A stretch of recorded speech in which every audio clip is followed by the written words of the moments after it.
again. Hello, Insta. Just waiting for the beautiful Harry Thomas. I hope everyone is absolutely smashing it out there, living your best lives, turning up as your best selves. Shout out to all the parents that there's Hazza. Come on, Hazza.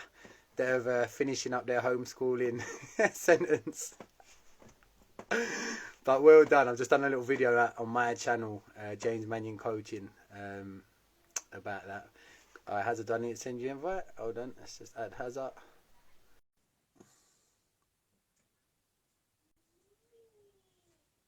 Waiting for Harry to join.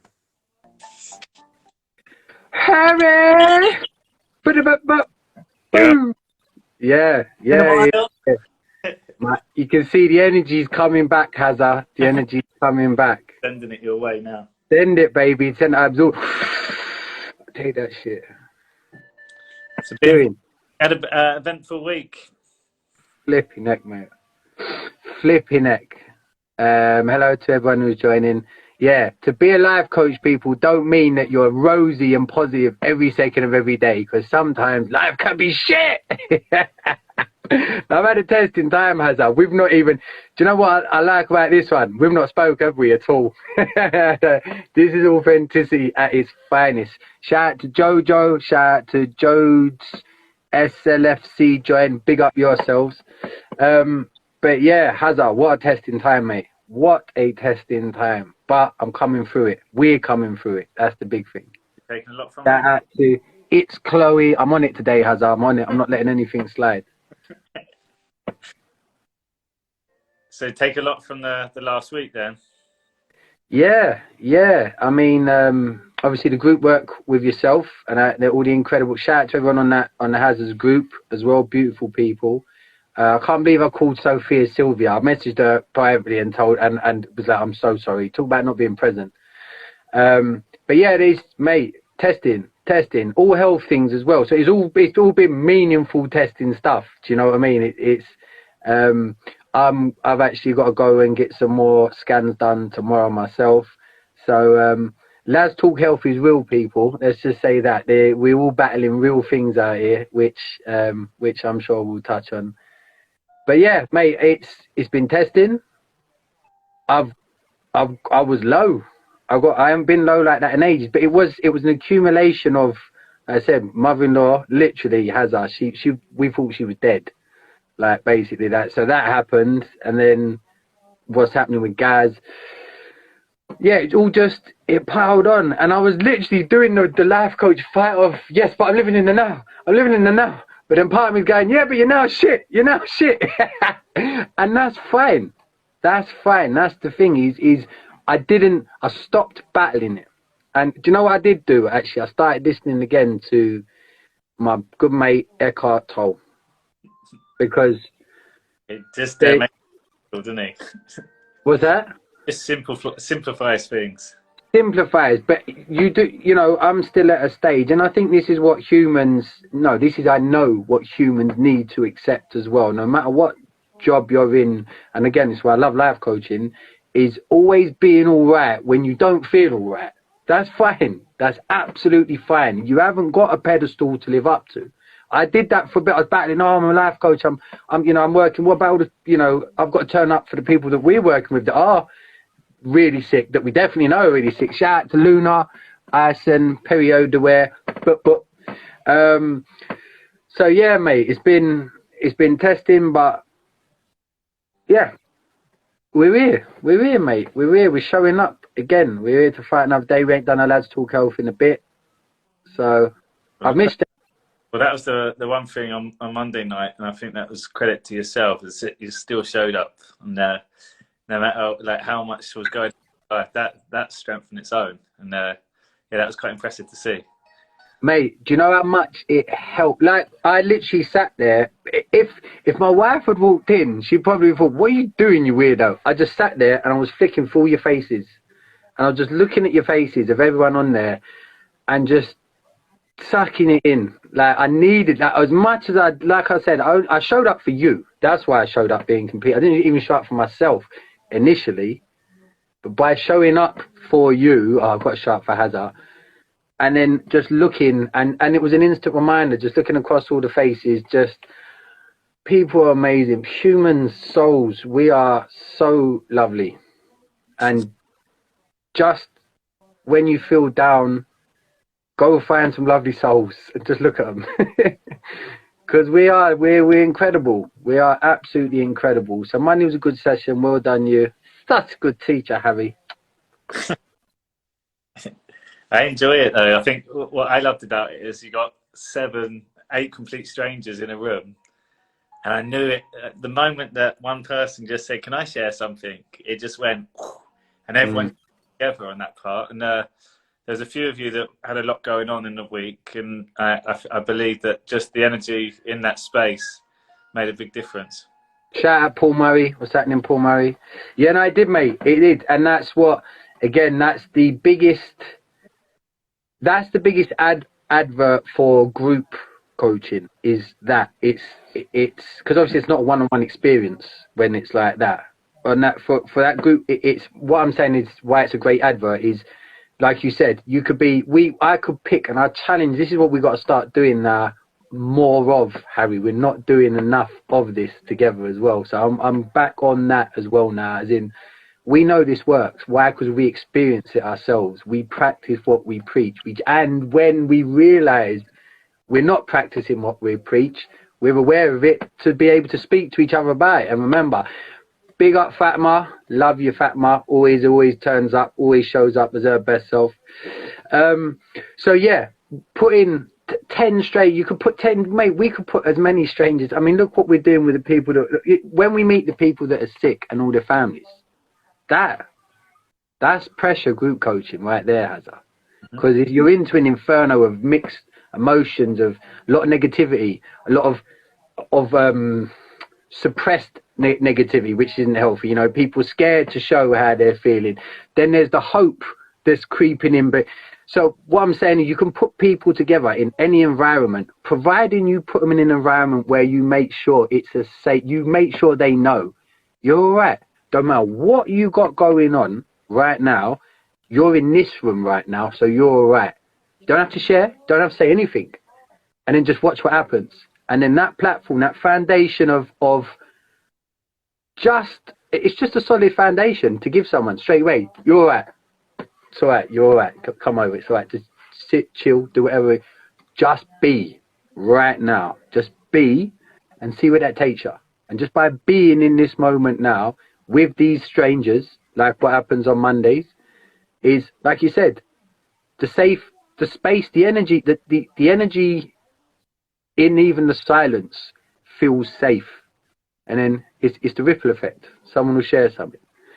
So I did on Monday, it wasn't intentional, we didn't speak about it in advance, but the fact I went last, if you'd have pulled me, I would have said, actually, I'm going to wait. Because for me, I needed to sit there and listen to everyone share. Because I needed to hear and be reminded, just by all these incredible people, of a bit of a shake for me. Jay, get present. Listen, this is what you do for a living. This is what you've been doing. This is what you're amazing at. But you still need to hear it sometimes. Mm-hmm. And again, it's always that's the novelty never wears off with me. And life coaching is I always take it back to my stereotypical view in the beginning of fucking life coach Harry. What you like? That's how it was. It was always an arrogant, uneducated. Well, you think you're a therapist. You think you're this. You think. And that's not what we do, is it? It's not. All we do is we turn up and let your soul know it's all right. Yeah. Yeah, it's almost like you got all these, like you said, within the family, just everything. Going in, going, guys, I've got something. Like, we all want to be happier, right? Who wants to be happier? And you're like, I've got something. And it's like, we just all come together and we do these simple things and then just understand what we want, and they're different and they want something else. Just follow this, 15 minutes. Yeah, you change. Like, you're literally going to get, if people want to be happier, that's all we're saying is if you just do these things, you'll be happier. Like, from here to just trying it, you'll be happier. I don't know if that's your perfect life, but I know you'll be happier in this moment of time. That's all we need at the moment, because all of a sudden there's hope and there's an experience of, fuck, I actually like this feeling. Yeah, no, mate. But like you said, it's a shout out to Brad Beast. Thank you for joining. Yeah. Bry's over in New York. Is he? Yeah, Nice. got a breath work as well. Oh, brilliant! Yeah, I'll have to make sure I connect to him as well. Yankee brothers. You speak English, not American. No, but anyway, on a serious note, in this time, I was saying this to my wife earlier as well. I mean, what this lockdown has done to kids, and obviously I've got kids. I've seen what it's done with my kids. Thanks, Bray, like that. There's kids to an extent, obviously, they're not, they're at that stage where the corruption hasn't crept in on kids in a lot, they ask you that, why, Dad, in that question, that situation where corrupted dad is like, no, don't ask why, no, don't ask. Do you know what I mean? They've still got that purity. What I've noticed, funny enough, in this lockdown is, again, I'll make it relevant to my son, and then what I've witnessed with other children as well, that we have been around to an extent, whether it be 2 meters in the park and all the rest of it, is kids have got this confused scenario that they've been pushed into at the minute. I look at Leo at the moment, and there was a real shift in his behaviour over this lockdown, and you could see again, and I'll be completely honest, I wasn't always getting it right, nor was missing, because you then realise that you're in the lockdown with them. Do you know what I mean? So then you'll start playing that role. As we all know, we all play these different roles. But as a parent, so, shifting his behaviour, I'm not being super present to start thinking, okay, why is this shifted? But anyway, to the point is, I've seen my son's almost I've witnessed my son's energy, his spirit, his soul, which is used to normality prior to what this pandemic's done to people, because it's literally caged people in. A lot of it, as we know, the mental health statistics, like we talked to Richard about that stuff as well, in what's going on in the social care sector currently, that adults, let alone kids, are feeling trapped, feeling caged. But kids haven't got a gauge. They just, like, life was life, then all of a sudden it was, right, this is it now, you're only allowed out for 1 hour. But all this regimental stuff came into play, and whether it's a good thing or a bad thing, I don't want to get controversial, this is just what happened, this is what I experienced, is just how much happiness it took away from kids, this whole thing that's currently going on.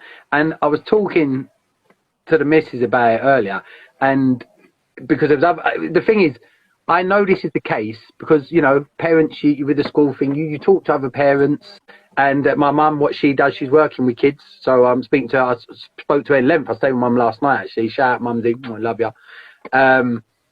And she's working with troubled kids as well, kids that have had a really bad start in life. And she said just how much it's affecting them as well. But she said it's taking away, they're almost, it's entrapping their core values at a stage where they start off with these amazing core values of just being, kind, joy, happy, and love, and it's a bundle of energy that wants to go out and explore, and it's all of a sudden it's just being caged in and taken away from kids, and they're looking at adults now. And is it going to become I tell my kids every day, listen, people wearing masks is not normal, all right? That's not how you grow up in life. You see people's beautiful faces. That's what we're supposed to do as human beings. We're supposed to experience each other. The first thing we've got with someone from, you meeting anyone, his eyes, you visual. You become close and you can communicate. But do you see where I'm going with this? So it's all of this stuff I'm witnessing as a dad, and it's really sad. That was part of, everything that was going on. I was looking at Leo and just thinking, just how much he's changed to an extent. He really has. He's realised that, I'm not going football. I'm not going rock climbing. I'm not going to see my mate. That's a kid's life. That's what they yearn just to experience, and all of that's been taken away. And that's happiness. That's a basic necessity that kids not only need, are entitled to, has been taken away from them. That's sad. and that, like you said, you don't want it to become the normality, but No, shout out to Chid. Sorry, go on, mate. I'm gonna do that every time. parents need to just be aware that like this isn't real, and to re-inform that to their kids, because they're at a stage where they are hypnosis, they're sponge, they take in everything. So it's not just about, right, I'm in lockdown now, it's about the fear from the parents, it's about the stress from the parents, it's about the arguments from the parents. If that just becomes a regular, that's normal to them, that's what they get used to. And it's like it has a bigger knock-on effect than people realize, because that is their foundation of what they believe is as normal. So if mum and dad are arguing all the time and they're panicking, they're stressing and worrying, that's taken on as truth. Like, it's not a position to process this as what's right or wrong, or what's, if it's them. I think that's the worrying thing with this lockdown, is that all these things about being a kid and playing, and there's no rules. Like, you have to pull them out of the playground. That's their space. We haven't got that at the moment. No. And that connection that we love as human beings, we understand what connection is as kids, because we always go back to when we played. Like, that's what we need to keep reinforcing with the children now. So yeah, it's an interesting time. I think we're allowed to go back to school soon. I think Yeah, it's that. Yeah, fine. I've just made a video on my channel about that. Because again, what's been interesting is, shout out to Glenn Burchard, big up yourself for joining. Is like many people, like, well, obviously you know how our setup works. Is I breadwin, but my wife does the hard work. Is more involved in raising, you know, the homeschooling side of things. So I've witnessed my missus, and that's coming to an end. And again, I'm gonna be totally honest. You know, listen, you know how much I love my kid. You know how much Gaz loves our kids. But do they drive you up the fucking wall sometimes? Yeah, of course. Has homeschooling been difficult? Yeah, of course. But you know what? You showed up. You did it. And this extra time with your kids, I was thinking about this earlier today, that's why I made the video. To everybody out there, and whether this is stereotypical or not, again, this is just what I've seen. A lot of it is normally mums. In many cases, it's mums more than dads. Just stand up strong, have your glass of wine, whatever it is, toast yourself. Because that in itself, managing your child, schooling them, and there is a blatant difference between them listening to mum the mum versus mum the teacher. Older mum, your mum, you know, there's a whole new, and you know, and as often there might be other kids you're looking at. Anyway, my point is, it's a very difficult thing to be thrown into, and the fact that you've got through it, no matter how difficult it is, thanks very much, Glenn. Shout out to all of yous that have taken time for your children and shown up as your best selves throughout this time, because you're fucking amazing for doing that. That being said, they go back to school on Monday. But seriously, that is amazing. Absolutely amazing. yes. I don't know. I don't know how that experience is. To be able to teach your kids and have a say in what they're learning, I think would be really, really powerful. And also just to get them questioning things. I think when I hear Leo ask you questions, like genuine curiosity. Yeah. You've witnessed it. Sorry, shout out to, I've just missed a couple people. Yeah, Glenn. Yeah, big up your wife, Glenn. Mrs. Glenn, you're a soldier. Fatima, you're welcome. And shout out to Holistic Blitz Treats. Love that. Hazza, listen, I've told people, I've said this a million times, doesn't matter that you've not got kids. You've made me a better dad, mate, and you've not got kids. And that's something I'll always love you for, fella. So it doesn't matter. You've experienced, like you said, you've been here, you're in my bubble. So you're allowed round. You've been here and you've experienced, I mean, do you know what? Let's be completely transparent. You've experienced probably me falling short at times as well. What have you seen? What have you witnessed? As an because I know you're always watching, wanker. What do I win? Yourself lucky, Harry. Glenn just said, count yourself lucky, Harry. Yeah, fingers crossed soon. Shout out to Boo and shout out to Vaziak. Go on, mate, sorry. Well, yeah, I guess it's in stages that I've seen, because we've reconnected, And I've come in as this, oh, you got to do this coaching, and look what I've learned, and do it. Like, I'm just kind of spitting out what I'm doing. And when I first come in, I think I remember making a few suggestions. I think the eye contact one was one that I noticed. Like, kids just want just a tiny bit of attention. That's it. They're so resilient. They keep going, dad, dad, dad, dad, dad. And I'm not James here. This is all the time, especially at the pubs or when the friends meet together and stuff. And all the kid seems to want is just once, just eye contact, 10 minutes of like, yeah, I've got you now. Don't worry, I'm paying attention. What was it? And then they're off again. It's like, that's all they needed. And I like watching that, because as I come round, I see in the end, you're like, has come play football with us.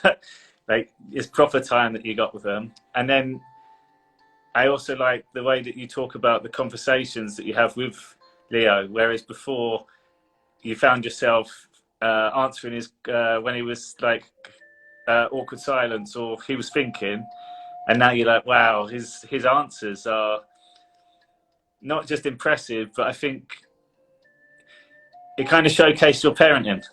Like, it kind of reinforced, actually, I've done all right here with the stuff that he's saying. It was kind of a confirmation that you're doing a good job.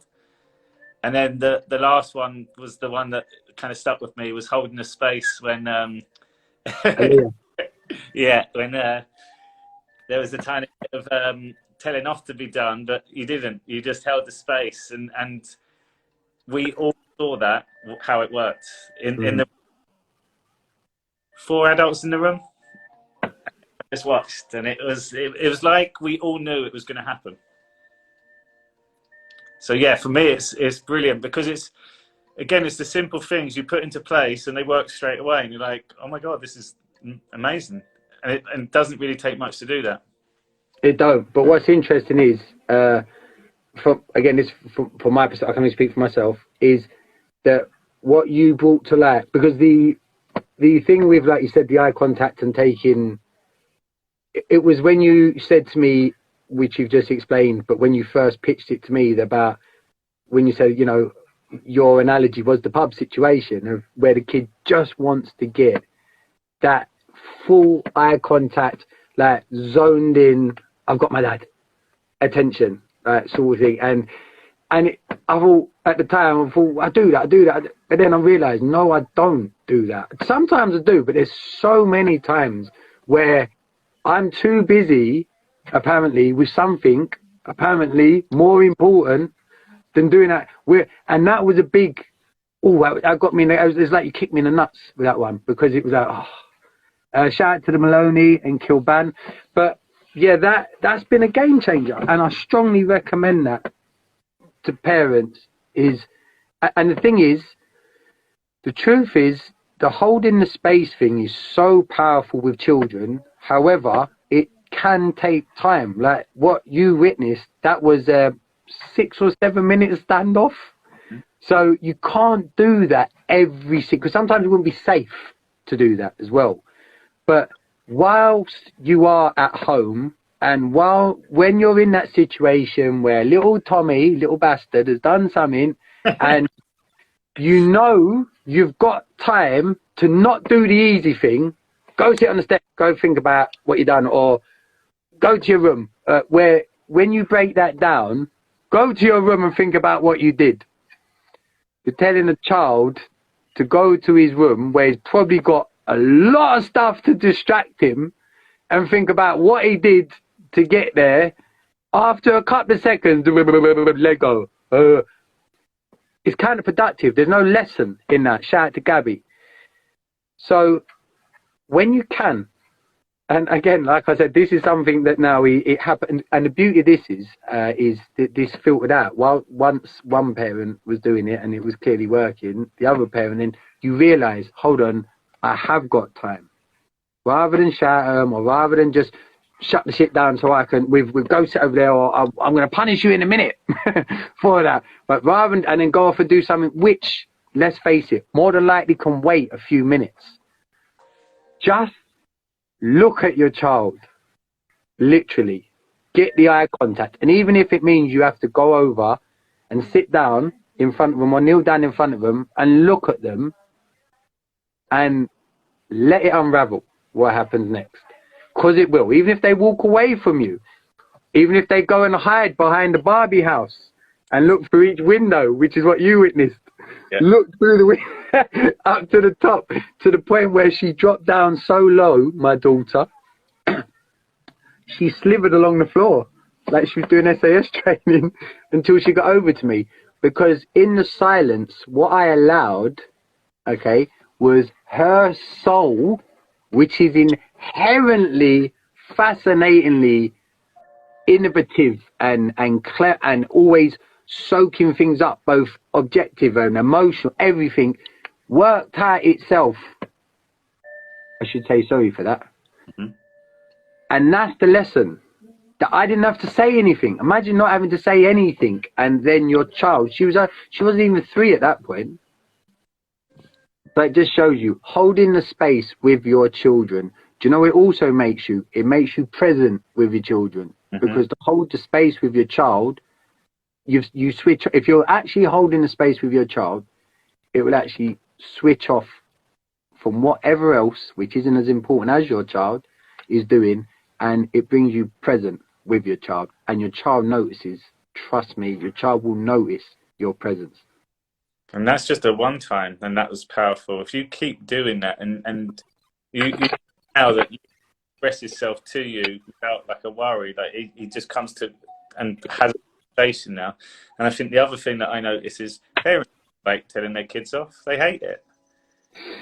Like that time that you say you don't have, if you just spent the time to teach and get them lessons, that after a while, you don't have to have them conversations where you're shouting at your kids, which is a horrible, like you must feel shit when you upset them. Like, yes, they need that to learn. Like that's part of being a parent. But if you can just put the same with business, if you have a problem, you then find a solution so it doesn't happen again. If you don't do that, that stress just builds up and then you yourself suffer. Definitely. Shout out to Leona Young Coaching, done the course with me. Great coach. Love you to bits, Leona. Yeah, mate, no, that's the truth. That's the truth. And in this, with what's going on at the moment, your kids are definitely feeling it. They 100% are. No matter what you've done, how active you've been, kids are way more clever than us. They know. They've not got as much, like I said, corruption yet to eat the clouds, their natural senses. Kids have still got their natural senses. Something fucking off here. Kids know. They know that something's off. So your kids have been affected by this whole virus. All the people with, you know, schools closing, their football being cancelled, their ballet being cancelled, their scouts being cancelled. Everything is being taken off of their little lives. And that's their lives at this point. It's all fun. And around other kids, their peers. That's all been ripped away. That's painful. So your kids have felt it. So I'm challenging parents actually. And this is something, again, do you know what? I'm going to prove it. Leo, come here, son, please. We've got a guest. We've got a guest coming on. Hey, listen, before I bring, just let you know, apologies, I'm bringing you live onto Instagram for a second. Is that okay? So I just want to ask you a couple of questions. Yeah, sure. Come here. I'm sitting here. It's Harry anyway. What do you say to Harry? Hello. Oh, let me bring this down. He's got his mother's looks, thank God. Right, so say hello to Instagram. Hello. Right, so, son, tell me why it's important that I'm present when I'm with you. Otherwise you do stupid mistakes. Okay. Can you elaborate? That's a good one. Do stupid mistakes. That's a bit of a, you've generalised a lot of things I do there. What else? Why is it important that, what does it mean to you when that you know you've got my full, I'm giving you my full attention? Really nice. Why? It's because like, so it's like you know he's got, I don't know how to explain it. No, you're explaining it perfect. Carry on talking. Video. Tell me. Yeah, tell Fatima said hello, little prince. Say hello, Fatima. Hello. She's lovely. Go on, tell Harry, why is it important? Because it's, to be honest, Maybe to know where you're in life. yeah, that's interesting. In what way? Like, to say, like, if you're not present, then you're normally thinking about the past and if bad stuff or good stuff has happened to you. I'd say, well, that's pretty good, that, isn't it? No, that is so true. And why is it important then not to be thinking about the past? It's because you can focus on what's happening now. I love you so much. I love you. Thanks very much, mate. Oh, and by the way, when I'm not present, what do you say? Be present. Dad, you're not present. It kills me with that. Go on, off you go. Thank you. But there you go. That's from the horse's mouth. Like, it's made a huge difference. I've always had an amazing relationship with my son, always. However, thanks to you, it's tenfold, and I've learned way more about him just because I've learned how to shut up and let him talk. It's interesting. But yeah, back to the point. Sorry, just to finish. But why I got him up is, I'm telling you, it's like I said, parents, it's difficult. It's not something that is gonna work every single time. But it is like anything else you do in your life. When you keep working at it, it's a form of training, of self-development. You're improving your performance for your child. What's worth more than that to invest a bit of time? And that's it. It's just a tiny bit of time. If you did that every day, just a tiny bit of time with a different teaching or a little conversation like that, that's more than most kids get. And that's honest. Like, I work with so many clients where they're traveling all the time for work. They don't even see their kids, like rarely. And when they do, they're definitely not paying attention. Their head's somewhere else. Yeah, it's horrible. How it fit me. Yeah, I mean, do you know what? It's interesting. Funny enough, is I've been doing a lot of the people I've been working with recently, coaching. I'm realizing more than ever how important it is that we help people realign to their core values. Which relevance of me bringing that up now is, I've worked out after I think the way you treat your kids now define their lives in the future. That's it, Fatima. That is the absolute truth. That is the truth. It's not even just the way that you treat your kids. It's the way that you treat yourself.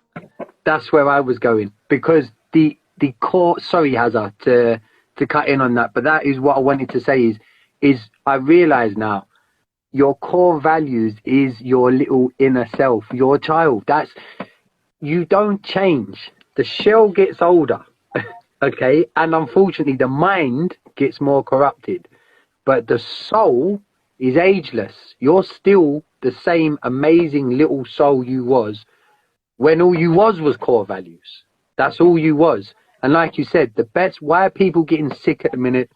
Why is mental health at an all-time skyrocketing high? And obviously, yeah, it's the pandemic. Yeah, but why? Why? What is it? You can blame the pandemic. Fine. But then bring the finger back to yourself. What is it you're not doing? Because you're not doing something. For something to break, something's not working. Whatever you're doing, you're not doing something for the break to happen. It doesn't happen randomly. There's something that's not serving you. Full stop. I got a book. I was just trying to look for the name of it. It's called The Secret of the Ages. It's called. Okay. Yeah, Secret In the gymnasium work at the end. So Secret of the Ages is a spiritual book, but what he says is just so like, oh my God, he talks to you as if you should know it, but just how it's all our thoughts. Literally everything we do is here. But yeah, if you think about what we're doing at the moment, so we manifest anything. If I get you to sit in the drought, and you kept sitting in the drought, that subconscious thought that we've been told that's bad for you, you're going to get cold. You've now led to believe every time you get a drought, oh shit, I better warm up or I'm going to get a cold. You're putting that out there. Mm. And that's how powerful our mind is that whatever you say, so when I eat food, people are like, how do you eat what you want? I'm just like, I want this food. It's going to really be good for me. Like, I don't look at it and go, oh my God, it's bad food. Because what happens is you eat the food that you really want, but it's bad. You've already put that energy into your body of it being bad, and it manifests like that. That's how present we can get, that you can control whatever energy goes in your body. And this is epigenetics more so, that you can control literally your whole genome expression from your thoughts. But if you really think about it, it just makes sense. Like, Corona come out, me and you, from day one, it's not going to affect me. Never going to affect me. I'm going to be super healthy. I don't believe in it. Da-da-da-da. All the way through. Guess what? I haven't worn a mask. I've done pretty much the same, but I'm still super healthy. I'm even been close. There wasn't even because I'm telling myself that. And if you look at now conversations that people are having, and again, you could challenge this, but I say to you, what have you got on the TV all day? Yeah. So even if you're not speaking about it, you're taking it on. But the conversations, how's yours? Oh, it's really bad today. Cases are they've gone right up. The government don't let us out. You're still talking about it. So Corona is here somewhere. If you literally don't talk about it, it's not in your life at all. So when we get depressed and like, oh, I'm so depressed and things are not, you're just putting that out again into your body. It's like almost, this is what the book says, just deny it. Like, if I got this really pain in my stomach, I'm flipping it now. So there's two things. You can be honest with yourself and know, right, maybe I have eaten crap, or that's my body fixing itself. It don't feel right, but it's doing something. I'm going to change from now on, but it's already just started the healing because I've eaten crap for the last few weeks. It's almost like, just change it. We don't know. It's rumbling in our stomach. It feels a bit weird. For me, that just now is my workers helping me, but I'm going to be healthier tomorrow. That's, and again, you can argue with it, but I don't know what the right answer is. If I've got a choice, I'm going to go down that one. It's working for me at the moment. And to be honest, mate, listening to what you said there, shout out to Anna, thank you for joining. Is some people might say, well, that's controversial. It's not. Like, strip it back to not what you're being told, what you know. So as Fatima said, just like standing in front of the mirror and telling yourself you're fine and you're the best. Yeah, self-affirmations. Well, yeah, when you look in the mirror, now imagine that you're talking to your soul. Don't look at yourself. Imagine you're talking to your soul. There's a little thing through your eyes, is the gateway to your soul, but now you're telling it, you look amazing today. And all of a sudden, your soul is like, oh my God, they noticed me. They love me. They appreciate me. And your whole energy will pick up. So I like to say now, when we look at ourselves in the mirror, go beyond of what you're looking at and go and talk to yourself. And you'll see it makes such a difference. Absolutely. Absolutely. And the thing is like we always say, mate, you can't, once you reconnect with your soul again, and that's not woo-woo, all that is taking time to appreciate, which is now officially accepted by mainstream science, that you do have an energy source at your core, okay? And it's interesting in the there's another book. There's a guy. Is it Michael Sanger? There's a guy. I think his name is. What's his book? It's on this phone. But anyways, a new book. Funny enough, I was listening today, driving back from my mum's, and it was talking about the "Who am I?" question. And as soon as you say that to people, you know, ask yourself, who am I? People go, again, there's so much woo-woo, what's that? Bollocks, blah, blah, blah, blah. But how often, and think about this for a second. Okay, so, who are you?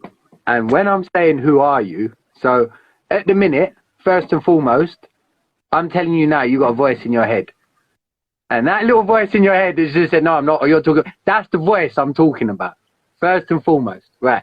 So there's something that you communicate with throughout your whole life from day one. Okay, there's something. Now, and tell me I'm talking shit on this. Any person out there, pretty much all day, every day, you're having conversations with yourself. Often because that's what your thoughts are. Look at what you think about. How much bullshit on a daily basis do you think about? Is that you? Is that you? Or are you now thinking, hold on. Yeah, I sort of see what he says. So hold on. Now you're something that's noticing a voice. That yeah, you know, oh yeah. Now I'm noticing that. You start noticing and observing what you've got going on. Because at the end of the day, who are you? Who am I? You can try and trace that back. And the best in this book, what his answer was him saying, because obviously the typical thing people give is a name. Oh, I'm James Mannion. Okay, so I am a bunch of letters. No, actually, no, you're right there. Okay, no, I'm James Mannion. I'm married to my wife. Got 2 kids. I grew up in East London. I've trained as a personal trainer. I've been to prison. This, that, that. Okay, so that's your experience. That's your story. Okay, right. Who are you? Who are you? Then you got to start thinking, yeah, because that's not bollocks. I'm not my story at all. That's not who I am. So what am I? I'm an observer. That is all we do as humans. And if you can start working and accepting that and working on the fact that, because for me, game changing. I'm not saying I don't get negative at times. Like I said to you on that group call, it's been mental because I've been observing my negativity and trying to battle it. Why am I so? And I know over the course of time, the more I work on, just because all observing is, okay, what's observing? You're being aware. What does it mean if you're being aware? You're fucking present. So it all goes back to that. That's what it all goes back to is, are you, who am I? Well, actually, I'm now, for a start. I am now. Yeah, you're literally, you're being. You're a human just being. That's it. That's it. That is literally it. And that ain't woo. You think about, like I said, when someone says to you, who are you? You're going to give them your name.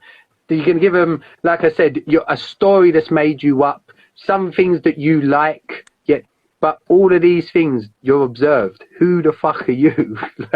Where does it start? And that is really interesting because then, for me, I can, because your past doesn't define you. You shouldn't live in your past. I try and live by that. Do I get caught in going to the past? Of course I fucking do. We're human, okay? Can you learn to be aware of that to bring yourself back present again and realize I've just slipped off into something there which has not made me feel good. It didn't make me feel good back then. Why am I thinking about it now? And it's definitely, if I carry on thinking about that, oh, guess what? Now I'm gauging something that's going to go, what happened next because of that? Well, actually, no, I've got no control over that either. So it's being aware to just say to yourself, look, hold on, bring it back to your present for a minute. Yeah, so this is a good way to explain, like, that what you think you are is not you. So if you just have a look at what's in front of you now, you're looking at all the different objects. You just try and memorize the room. Then you close your eyes. And then you try to black out all the objects. So you just keep blacking out everything. Just keep blacking out. Then remove everything even more.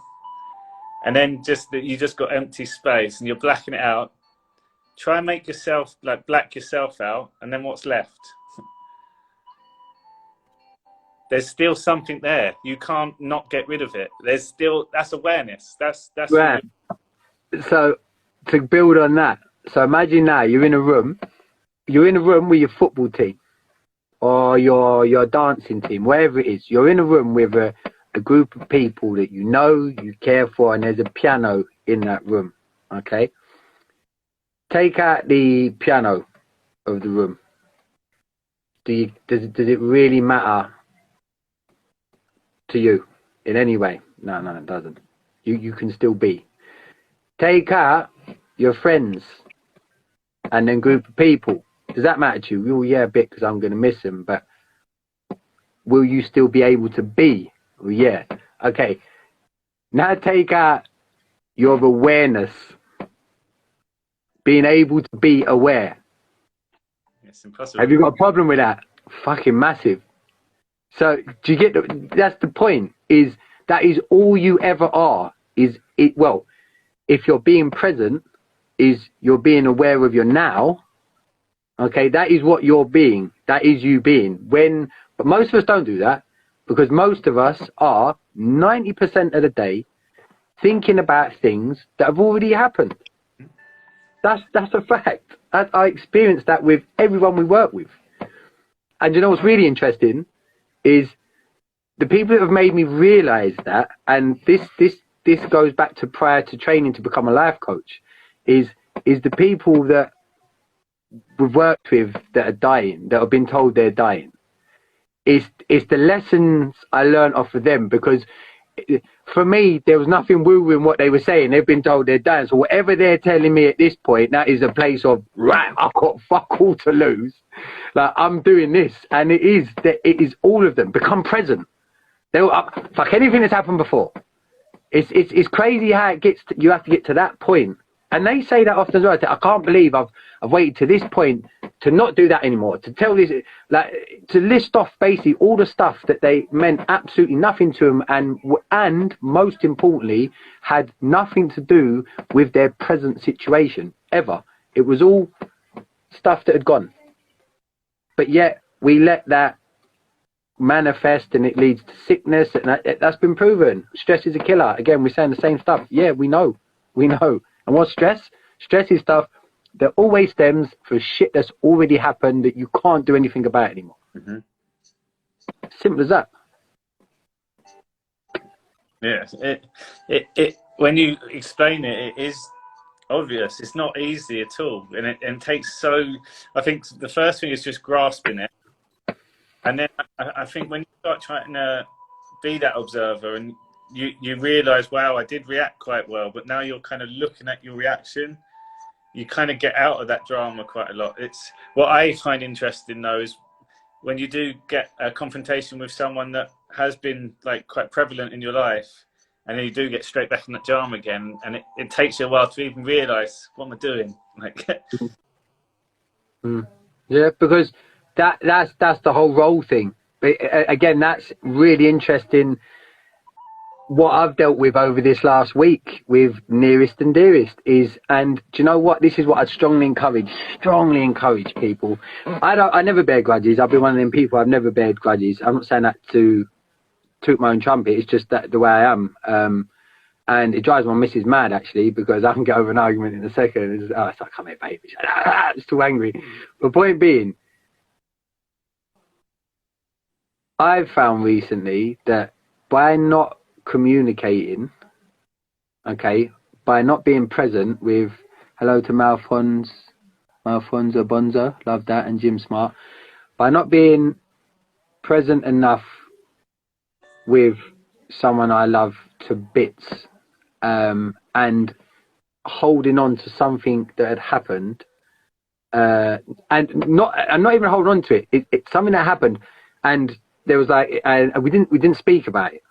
That's the problem. We wasn't present enough to speak. So something had happened, and it just got left. And then, of course, what happens because of, and this is the point of not being present, is that can then build within families, that there's just something there. And that something can spoil so, because, you know, time's a concept. Time's made up thing, but we call it time. You don't get it back. So for every time you're not being present with your family, and letting silly, trivial things, which when you speak about, you'll get two different sets of energies. And if you're being present in that conversation and you love that person, you'll hear and see the blend of when it comes together, of the fact that, oh, our souls just needed to talk this out and get this energy out so that we can then, and then as what's happened for me, and this is something I experienced yesterday evening for 4.5 hours, having a conversation with someone that I love to bits. And it just cleared everything immediately. And it brought mine and her relationship back to the present. Because the present, being your now, but your now consists of, amazingly for me, being in the now with my family, with my 2 children, with my mum, my wife, and at a time like this, when, like I said, there's so much division going on that's being enforced on us. When I say division, I mean families are not getting to see each other because of the virus and all the rest of it, is what they can't do is stop us talking to each other. And as soon as you're talking to someone and you're being present with them, it picks up your energy, it picks up their energy, and what can be wrong with that in any way, shape or form? Just being a little bit more mindful currently with your family. And again, I'm not preaching as someone who gets it right all the time, not by any stretch. I'm preaching as someone who, when I do get it right, I'm fucking pleased and I'm proud of it, and I make sure actually I should tell other people. Why wouldn't you tell other people? Look, guys, guess what? I'm being more present with my family, and I feel pretty good about it. And this is what we need to be doing in a time where so much negativity gets spread about. Let's spread some cheesy, good old fashioned love and joy and kindness, and just tell everybody, you know, it's all right. It's all right. We're in this together. It's a nice segue to finish this conversation, actually. Fun. But I think that's the beauty of it. Like that, no plan for the conversation today. It just goes down a route, and it's good to have you back. Yeah, nice one, mate. And thanks for anyone who's joined. AP321 joined. Shout out to you. But yeah, I'm gonna give you a shout after this, as anyway. But nice one, mate. Yeah. Good to see you. Thank you for tuning in, people. Cheers. See you next time. Oh, I've got a sign off. Am I still there with you? Yeah, you still here? I love this. We put on our vision board. This is something I want us to make sure we're using. The best way to predict the future is to create it. So go create your futures, people, which is in you now. Yeah. Love that.